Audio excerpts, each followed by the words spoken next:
Welcome to the It's Your Choice podcast, where we learn how to rewire our brains to live the life we desire. On with the show.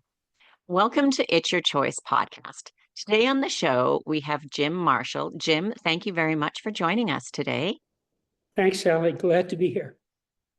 So, Jim, today we're going to dive into oh my goodness, my tongue just got twisted there. Septemetics, is that how you say it? Septemics. Septemics. Okay.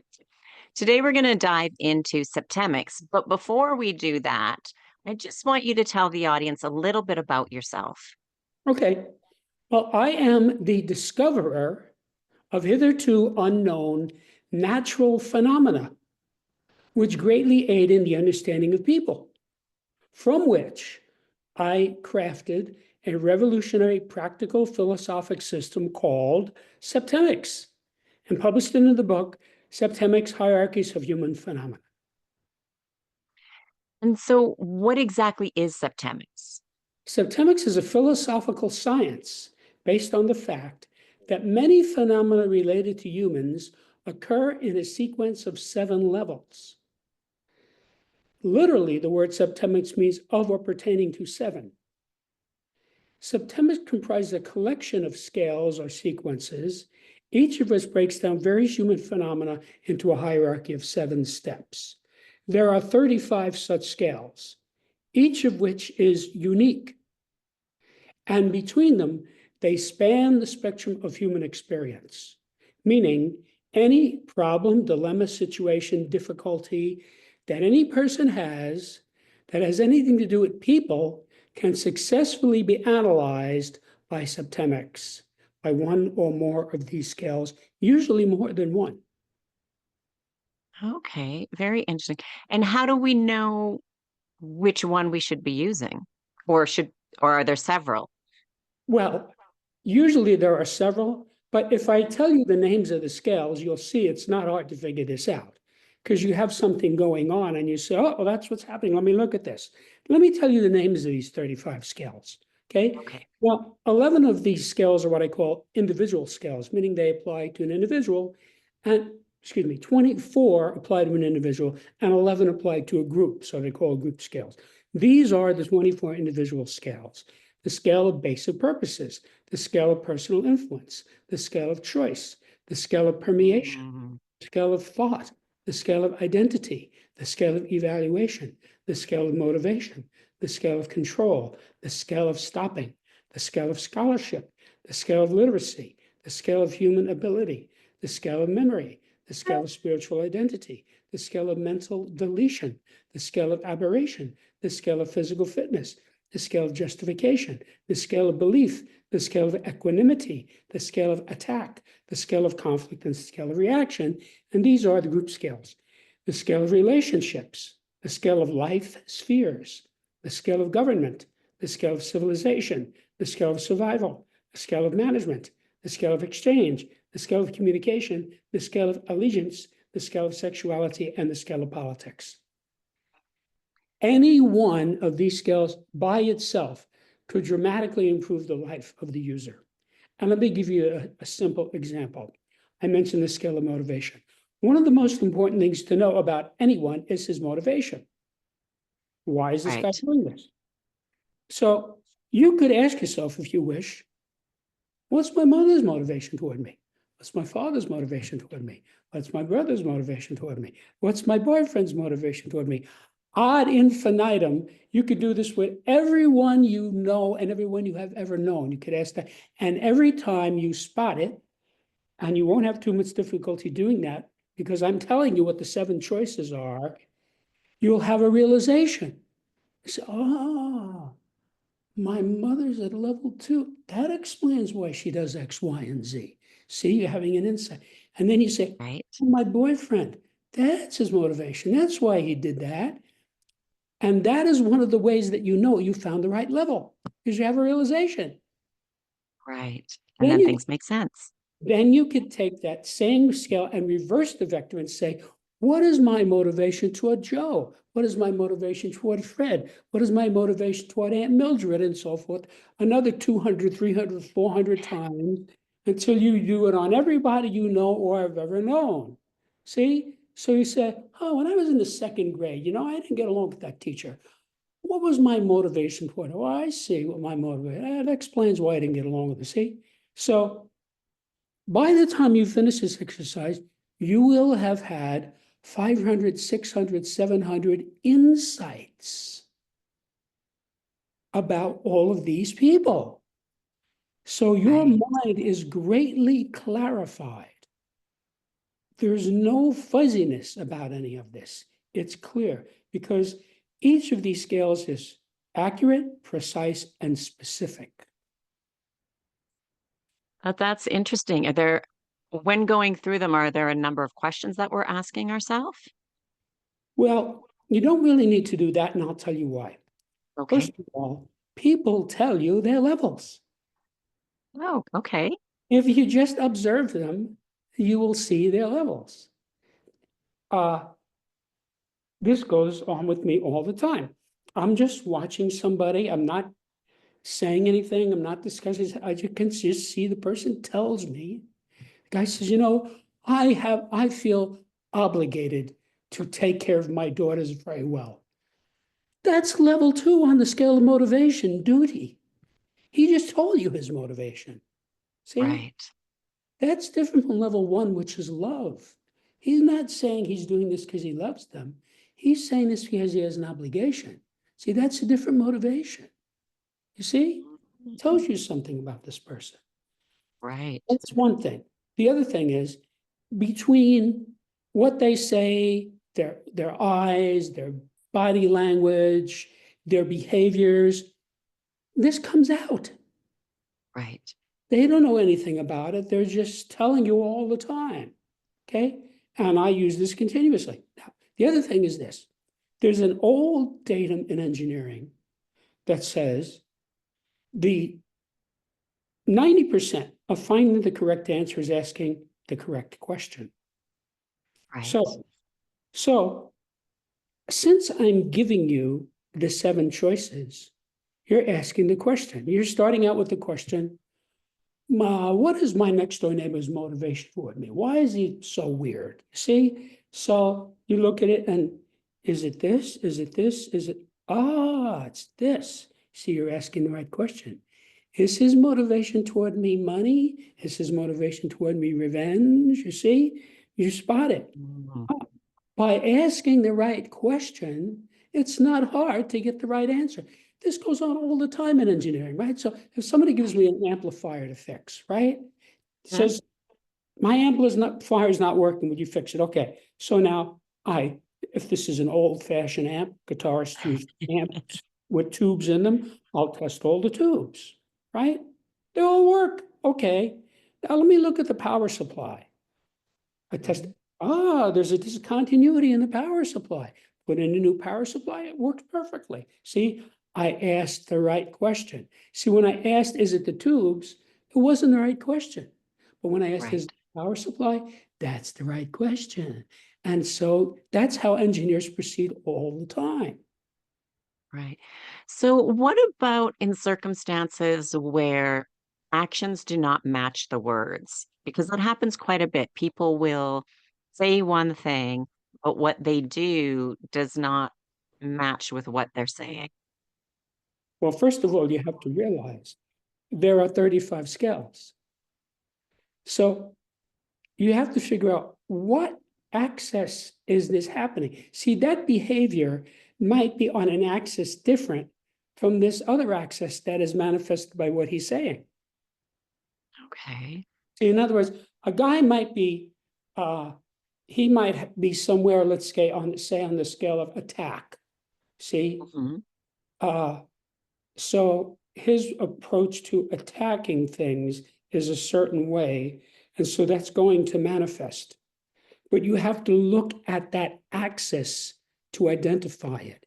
That may be completely different from what he's saying, which might be relative to some other scale. But the beauty of this is, let's say you have somebody who's important to you, like your husband. You could access that person across all 35 axes.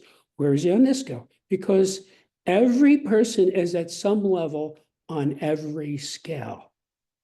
Okay. This is like a blood pressure. You have a blood pressure. I don't know what it is. When you go to the doctor, it doesn't matter whether you have a runny nose, a headache, or a backache. They take your blood pressure every time you go, right? You know why? They know you have it and they don't know what it is. That's what this is like, except it's across 35 axes. So you could say, I wonder what my boyfriend's motivation is toward me, seeing you. And then you say, that's interesting. I wonder where he is on the scale of choice. That's interesting. I wonder where he is on the scale of stopping. That explains why he drinks too much. Can't stop drinking. You see, you just keep having insights. Let me tell you how I figured this out, because that really goes to what this is and why it works. Okay. The story really. Pardon the interruption. If you're enjoying this episode and you're someone who values performance, clarity, and personal growth, then you're going to love my Mind Matters weekly newsletter. Every week, I send out a quick, powerful piece designed to help high achievers like you master your mindset, upgrade your habits, and lead with more clarity and fulfillment. It's not fluff, it's science backed, actionable, and easy to digest. It as your weekly reset button to realign with the leader you're becoming. So if you want to go deeper than what we've covered here on the show, then head over to www.sallypederson.com. That's me, and subscribe. Your next breakthrough just might be one email away. Now back to the show. The story really starts when I was accepted into engineering school at the age of 16. And of course, at the time, I thought, like all the other engineering students, that I was going to be engineering physical things, airfoils, motors, gears, chemicals, whatever. But by the time I had my bachelor's degree, it was clear to me that I wanted to engineer the human psyche. Wow. Because it is the area of greatest unknown, of greatest mystery, and more importantly, it is the area in which we as a race are failing miserably. I agree. 95% of the problems in industrialized society are because people don't understand people. Now, look, 200 years ago, people died from yellow fever, smallpox, starvation. They'd get a cut, would get infected. That doesn't happen anymore. We put some mercurochrome monitor, so, we have it. God, I say, most of those things don't bother us really anymore. You get something, you take some amoxicillin, and it goes away. But the real problem now, and you can see this everywhere you look, is people don't understand people. Right. So to make a long story short, I had a long career as a human development engineer, bringing engineering approach, tactics, strategies, disciplines, ideas, devices, techniques to human development. And all of my clients improved as a result of our interaction. Incidentally, I started to notice that I could predict the outcome of the session. I never told this to anyone, but I made notes. Mm-hmm. And as the decades rolled by, it became obvious to me that the client would be at a specific level on a specific scale that I had previously observed and recorded. And as a result of our interaction, he would go to the next level up on that scale. That happened thousands and thousands of times. And every time it did, it verified my hypothesis, because the clients knew absolutely nothing about what I was observing, what I was recording, how I was doing this, what I was thinking, etc. I was extremely tight-lipped with my clients. Even if they would ask me something directly, which didn't happen very often, but even if they asked me, do you think I should break up with this woman? I would never answer that question. I'd say, what do you think? Right.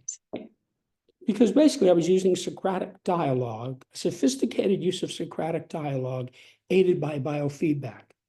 Now, if you study the Socratic dialogues, of which there are many, it's clear that Socrates was bringing the person in the conversation to enlightenment by asking the right question. Mm-hmm. So he would say to the guy, "What is ethics?" Guy couldn't answer it. See? And they have an hour discussion about it. And then he said, "Yeah, but what about this?" "Oh, I never thought about that." See? That's Socratic dialogue. So when you take that and you put biofeedback with it, it goes from being a cart to a rocket ship. So I could do this very fast with my clients. So I would have a guy come in to me and say, "Jim, I'm having all kinds of trouble with my wife. I need help." "Okay, fine." So I work with him. 20 minutes into this session, he says, I just realized she's just like my mother. No wonder we can't get along." So now he did not know that when he came into the session. What happened? What happened was he had an insight. Right. He got smarter. That is what Septemics does for you, because as I recorded these data, I was writing down these phenomena. So by 1995, I had about 32 scales of varying lengths that I had simply observed and recorded. There is no theory of Septemics. This is all based on direct observation by an engineer. And I wrote it down. Now, around that same time, I was pondering a difficult client, and I realized that I had this 6-level scale that I knew was correct. But then I realized one day, this client is at a level on the scale that I had not previously observed. In other words, it had a 7th level. Now, as soon as I saw what this level was, it was obvious to me where to insert it. That was not a question. And when I inserted it, at that moment, it manifested mathematically. It went from being a line, which is what a scale is, to a plane, meaning a whole body of data. So all of these data jumped out at me. Well, that's the whole point of mathematics. And for those of you who are allergic to mathematics, the whole point is you start with an equation or formula and you coax data out of it. Right. That's how Einstein found E equals mc squared. He worked with the math and he got down at the end and he found E equals mc squared. Whoa, that's a conversion ratio between energy and matter. And the factor is C squared. See, that's monumental. That changed the whole world of physics. Well, in a sense, that's what happened. It's manifested mathematically. And I suddenly had this whole body of data that fits on like a whole sheet, where all of these aspects of it were interlocking, intersecting. And I said, having taken 26 semesters of math, and having loved every minute of it, I said, whoa, I found something. Whatever this is, it has to be natural law because it has mathematics embedded in it. My next thought was, I wonder how many of these other scales that I have are actually 7-level scales that had not been developed all the way because I wasn't developing anything. I was just helping my clients and making notes. Right. Observing. So knowing what I was looking for, I then studied all of these other scales. And because I knew what I was looking for, in a short period of time, they all went to 7 levels. And as each one did, it manifested mathematically. So now I had 32 7-level scales, all on different subjects. And I tell you what the subjects are that had mathematics embedded in them. I said, whoa. Having gone to school for 28 years, I never saw anything like this. This looks like a new subject to me, one that could really help people. Definitely. So then I thought, wait a minute, I could go from helping people by the hundreds which is what I had been doing as human development engineer, to helping people by the millions, if I put this in a book and get it out so people can have it. So I'm going to have to write a book. So the first draft was finished in December of 95, and I immediately sent it to colleagues of mine, all of whom had graduate degrees in a variety of subjects. And they all loved it. They had different responses, but distinctly positive responses.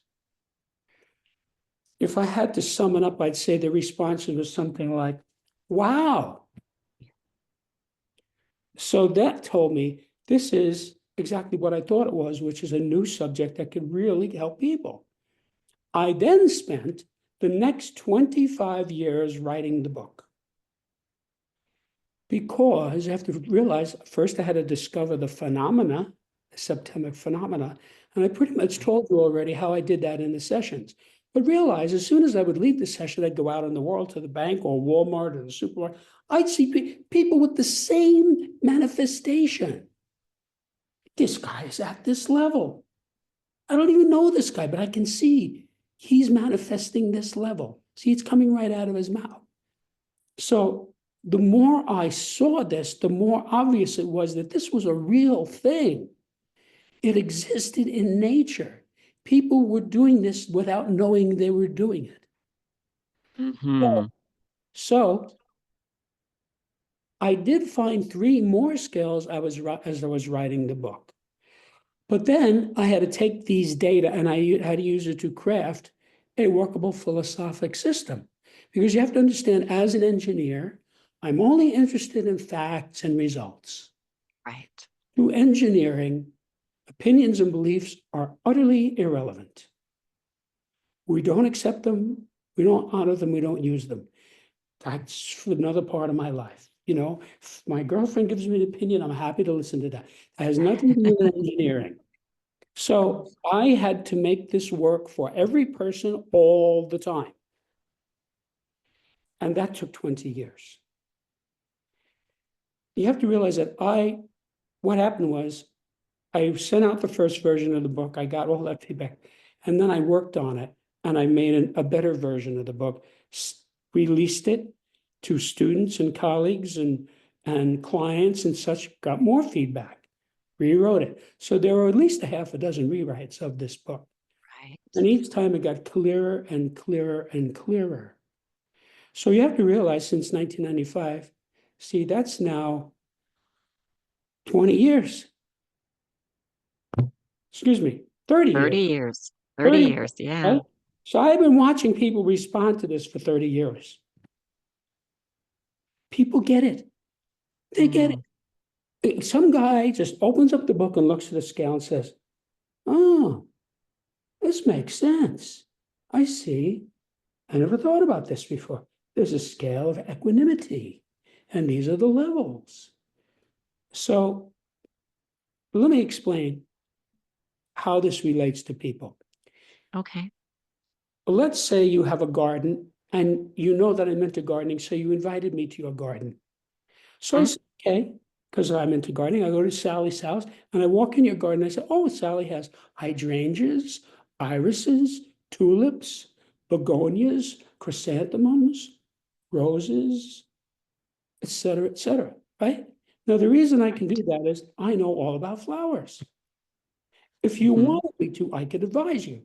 I could tell you these need shade, these need more sun, these need a lot of water, these need less water. Don't overwater them, you know. So there's a lot to know, right? About. Right. Okay. So now if you bring some 5-year-old girl into your yard, she will see and smell exactly what I see and smell. But all she can say is, these are pretty and they smell nice. Right. That's all she knows. She doesn't know a begonia from a chrysanthemum, right? Right. But think about this now. Most adults are like that little girl with people. They don't know what they're looking at. That is why more than 50% of the marriages in the United States end in divorce. And that's why Right. all over the world, people routinely elect morons and criminals to run their governments. They don't understand them. Right. So this solves that problem across 35 axes. And that's a lot. It's a lot. That's a Because lot. many of my students, I have septemicists all over the world studying this now. They say, yeah, this is like, it covers everything. That's what I mean when I say it spans the spectrum of human experience. Nobody has ever said to me, what about this? What about this problem? I can always say, well, just look at this. Oh, yeah, I see that skill, because it's so broad. And the reason for that is each of the scales is unique. Mm-hmm. So because they are unique, they cover a lot of ground. Right. So let me give you an example of how to use this, right? In a Okay. very quotidian way. So Okay. let's say you're going out with some guy for 3 years and you're Okay. thinking about getting married, right? That's a big step. Mm-hmm. Wouldn't it be Mm-hmm. reasonable for you to ask the question, why does this guy want to marry me? Isn't that a reasonable question? I think it's a very reasonable question. Yes. I'm not saying to ask the guy, because you don't know what you're going to get. Open Right. the book. Look at the scale of motivation. There are only 7 choices. Now, some people say, well, there's thousands of motivations. No, those are subsets of these. Right.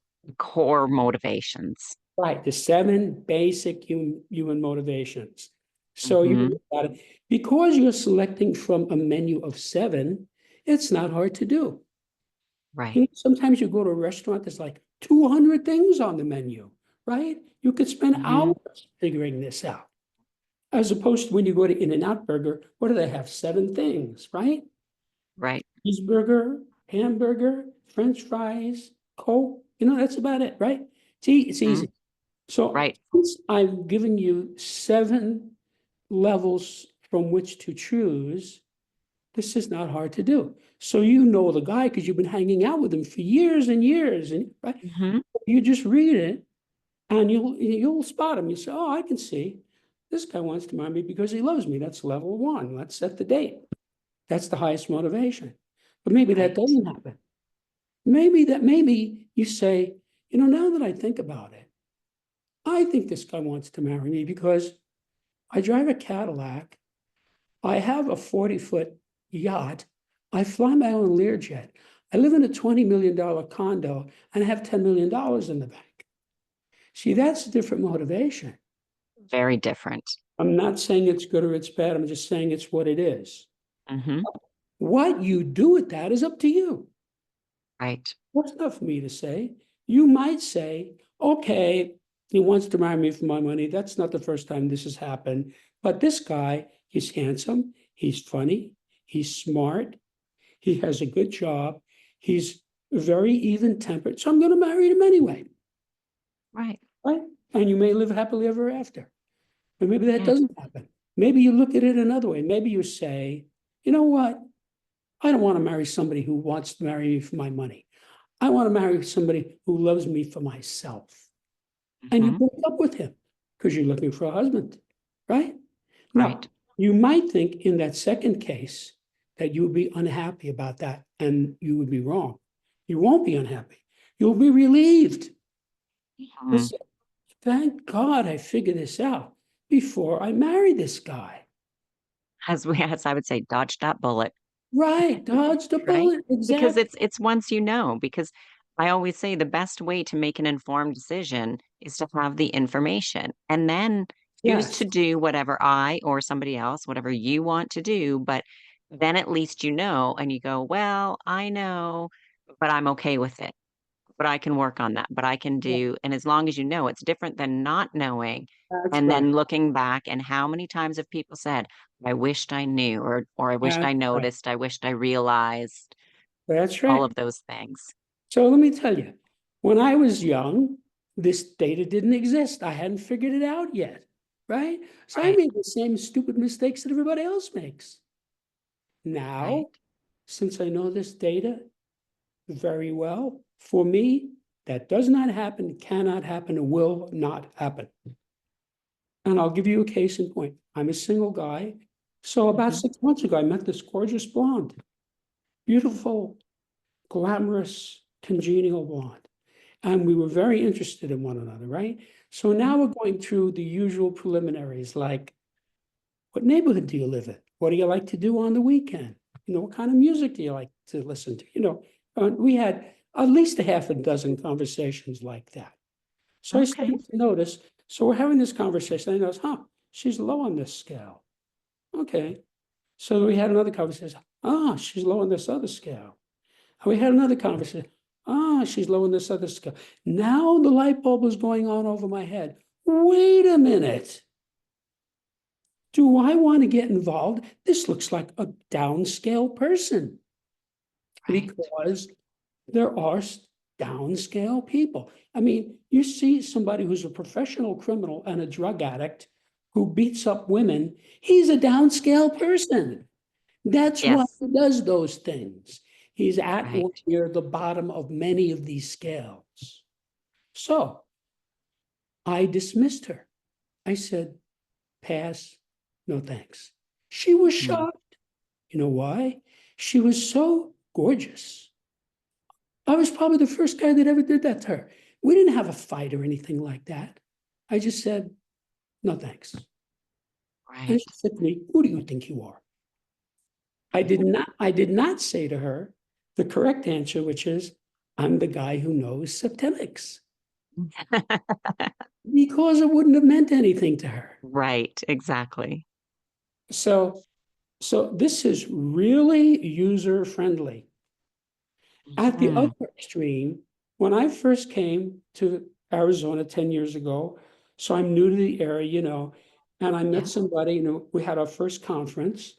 I'm talking to this person, and I could see in our first conference that this was an upscale person. This person was high on this scale, high on this scale, high on this scale, high on this scale. I said, yes, this is somebody I want to have around me.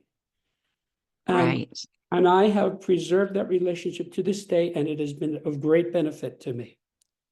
Now, Absolutely. it's not that that person is high in every scale, because very few people are. But Right. there are a few scales where she's a little low, and I know what they are.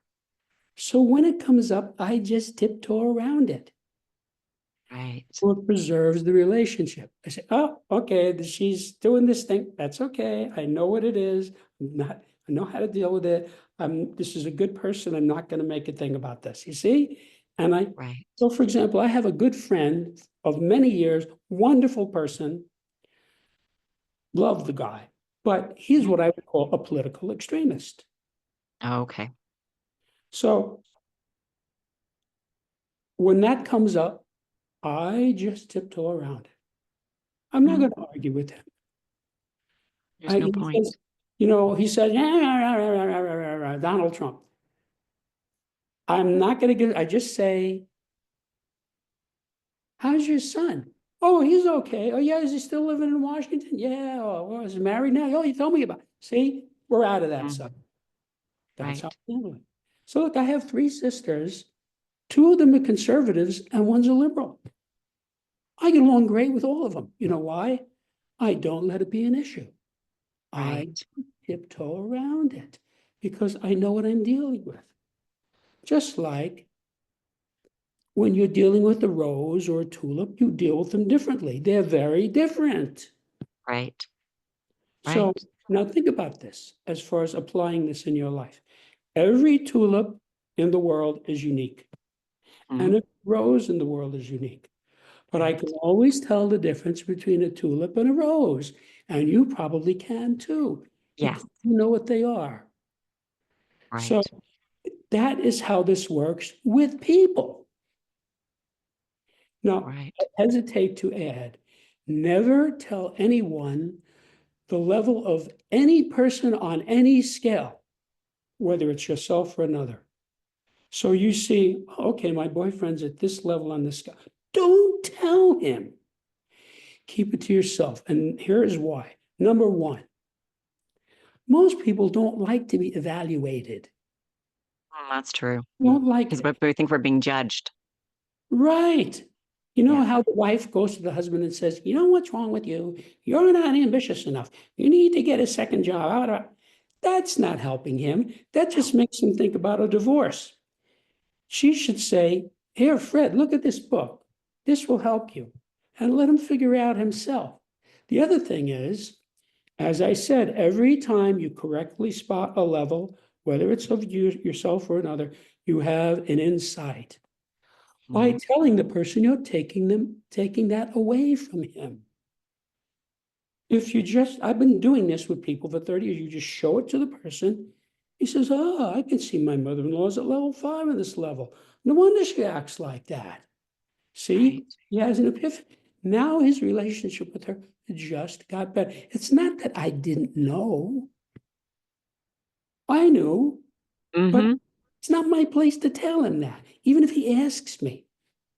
Right. Many people say to me, oh, tell me my level. No, I'm not going to do that. That's not my job. Well, It, it's with that and a lot of other things. It's, you know, we've all could easily learn from other people, but why do so many people make the same mistakes or do the same things that they know are not right or not good for them or not correct until Mhm. something happens where they have to have it themselves? And just like dieting, for example, just because so many people do it. And some people be like, I tried everything. What should I do now? It's like, did you really try everything? What else? And it's making us think for ourselves to have a response for ourselves. Because otherwise, if I just say, you should do this or do this or do this, it's, oh, yeah, maybe, yeah. But we have to, there's something about we have to have that thought in our mind come from ourselves as opposed to being, quote, told what to do. Because I think there's that subconscious level of nobody likes being told what to do. And so That's right. we'll resist it, even though we know it's better for us, it's right, or something like that. We will still resist it unless we come up with the thought or idea, which is not new. We have to say it and do it for ourselves. Pardon Right. the interruption. If you're liking the show so far, please like and subscribe and hit that notification bell. It really means a lot to me. It helps grow the show and the channel and to the show ourselves. Right. And also there's the ego thing. Mhm. You might find yourself at a low level and you don't want people to know you're at a low level. But you spotting it yourself, say, you don't tell anybody, but now you have that information, you understand yourself Right. better. But let me tell you in a general way how this is beneficial to people, Okay. without getting into details. Excuse me. I wrote this book to help people. Mhm. I've had a lifetime of helping people. Each of these scales provides the user with an infallible way of determining the salutariness or beneficialness of any individual, group, or activity. In other words, if this person or activity moves you upscale, it's good. If it moves Right. you down, it's bad. I'm giving you a yardstick by which to measure human affairs, which is an entirely new thing. You have a Absolutely. standard, but you have 35 axes. Some of these might not be relevant to this relationship, but others are going Mhm. to. Ah, I see. See, this is not helping my son be a better scholar. It's making him worse. So let's get him out of that school. See? Right. So then, more importantly, as I said, when you correctly spot the level of anyone on any scale, you always have a realization. Mm. You say, oh, that explains what's going on with Fred. He's at this level. So I'm not saying to tell Fred, but you know now, so you have an insight. Right. And then finally, once you know the actual level, meaning you have to get it right, you can Mhm. improve the person by moving them up one level on that scale. I have solved the gradient problem that has bedeviled mankind for 6,000 years. And let me tell you what I mean by that. Most Okay. people have problems and dilemmas and difficulties, as you suggested a Of minute ago. course. Mhm. They can't resolve them. And I already know 99% of the time it's because they don't know the gradient. Mm, All good coaches, therapists, facilitators, teachers, etc., understand that human development must be done on a gradient. You cannot right. make a couch potato into an Olympic athlete. There are too many intervening levels, right? Hmm. Might help them by getting him to be a normal person instead of a couch potato. And then you might Right. be able to improve him up to being like a weekend amateur athlete where he plays tennis on the weekend instead of sitting on the couch. See? But he's still got many levels to go to get to the Olympics, right? Okay. Right. So that's the idea of gradients. Now, I'm giving you the gradients. Right. These 7 levels are the gradients for the corresponding subjects they read off earlier. So this is literally 35 roadmaps for success. Because you find your level, you say, oh, I see, I'm at level 4. Now you target yourself for level 3. And if you make a serious effort, you will get there. And let me tell you Right. what, it's the next thing up. I Right. already know what the next thing up is. See? So Hmm. remember I said in the beginning, I was able to predict the outcome of the session Right. because I knew the next level up. Right. So, for example, if I had a guy who was, let's say, on level 3 on the scale of attack, that's Hmm. pacifist. Okay. That's a person Okay. who's not willing to attack. But he might have this real, oh, I can see a better place is being willing to attack. Not that you have to, but being willing. That's would be better for me because then I could stand up to people. See? So he Right. has this epiphany and he moves up. Well, I knew that before the session started. See? So I can't tell you how many people came to me as couples, right? Because most people are some kind of a couple, and Right. one or the other works with me, right? So we're Okay. working, and I'm hearing about the significant other, Hmm. and I know they're going to get a divorce. I don't say that to anyone. Right. So I finished working with the person, for like months and months, thank you, Jim. This really helped me. Bop, bop, bop, bop, I'm doing much better, And then 6 months later, she calls me and says, I divorced Fred. Oh, really? Tell me about it. I knew that was going to happen, Mm.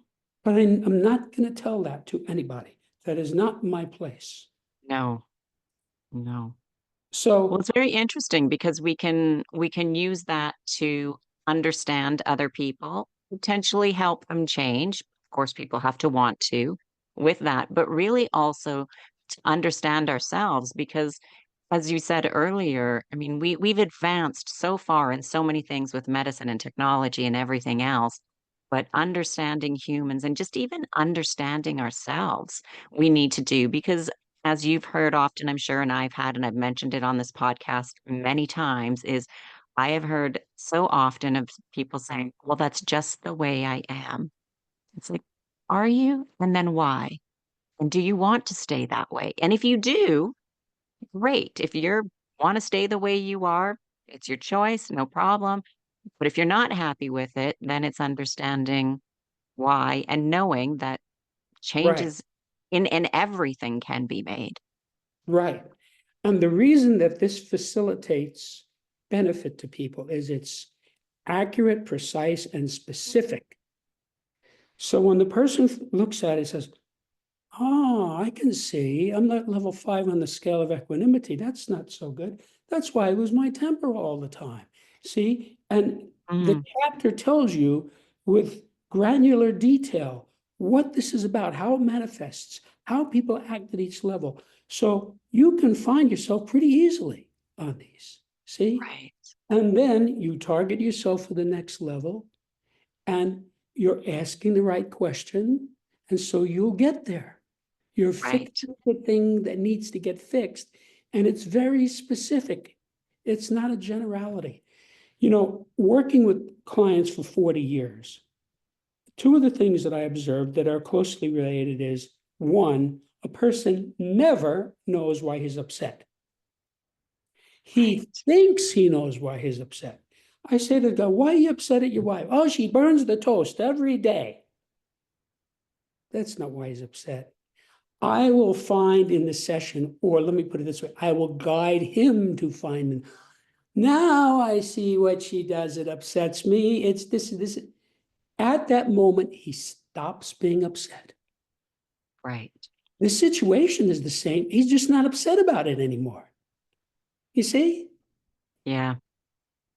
It's the same thing with problems, worry, right? Because if you're upset, eventually you get depressed, right? That's the depression. Well, the other side is Mm. anxiety. What does anxiety come from?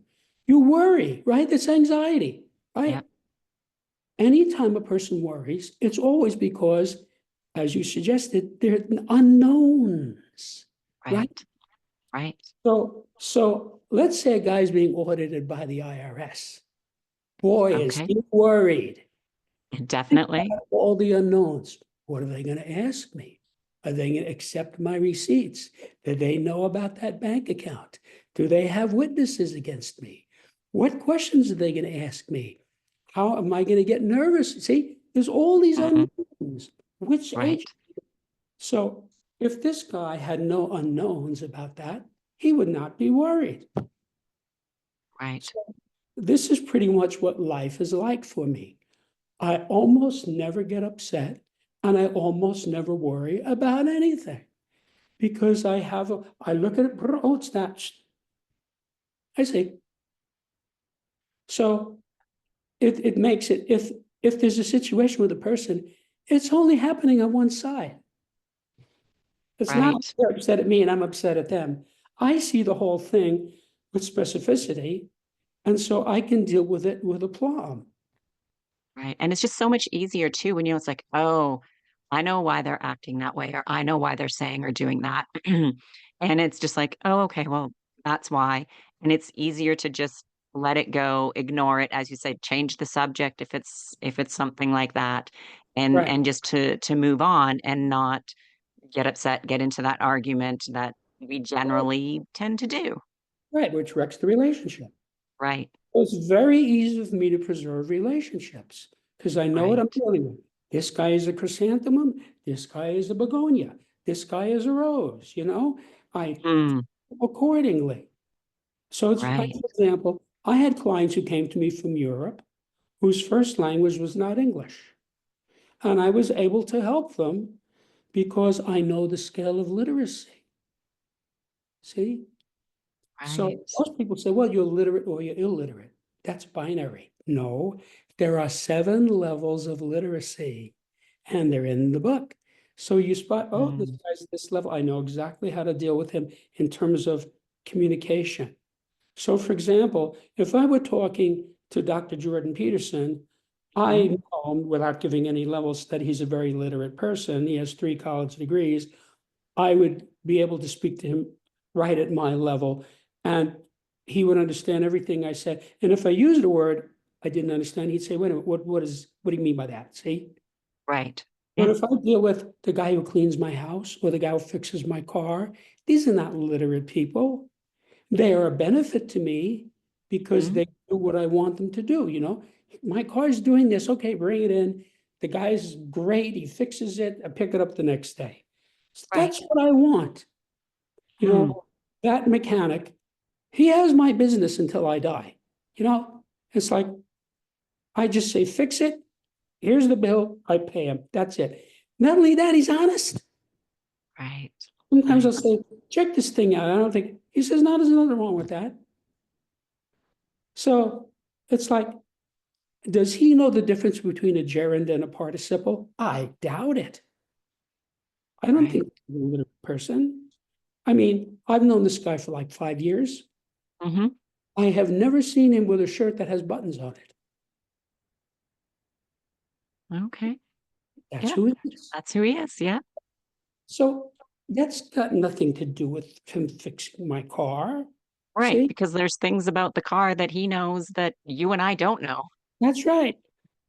So this Septemics isn't going to help you fix the car. It helps you with people. But that's Right. the problem. So I know how to deal with him to maintain a rapport. So Right. I'm able to maintain a rapport with all kinds of people. Right. Please, Because you understand them. judges. You know, You're aware. I'm a very successful litigant. I've had to explain to judges many times that I'm not a member of the bar. They're a little incredulous. You're not? So a lot of it is that I treat the judge with respect. I treat opposing counsel with respect. I have no emotion involved at all. Here are the facts. Here's my evidence. And here's what the law says. That's what the judge wants. Okay. Right.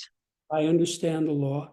And so I don't waste this time with, he's a bad person. They don't want to hear that. They want to know, what are the facts? What evidence do you have to support it? And what does the law say?